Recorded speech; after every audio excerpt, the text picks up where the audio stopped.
जॾहिं उस तपे थी हवा गरम थी वञे थी त रस्तनि तां तपश उथंदी आहे। तॾहिं असांजा सिराइकी भाइर डेरा गाज़ी खान वारा सिंध जे मुख़्तलिफ़ शहरनि ऐं ॻोठनि जे रोडनि ते पंहिंजा तंबू लॻाइनि था।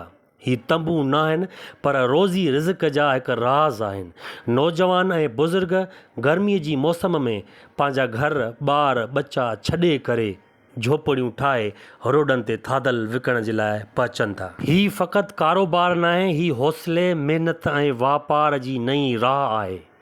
ही ॾेखारनि था त जॾहिं नियत सची हुजे त रोड बि बाज़ार बणिजी सघनि था। ही महिनती माण्हू तंबुनि जे पुठिएं पासां झोपड़ियूं ठाहे ॾींहं राति उते ई गुज़ारनि था, चाहे केतिरी बि गर्मी हुजे। अचो त हिननि नौजवान मां कुझु सिखूं त महिनत कीअं ऐं रोज़गार कीअं कबो आहे। तव्हां बि कुझु नओं शुरू कयो, छो त रिज़्क़ पुठियां हलण वारा कॾहिं बि ख़ाली हथ न आहिनि मोटंदा। बसि देरि आहे त शुरूआति करण जी।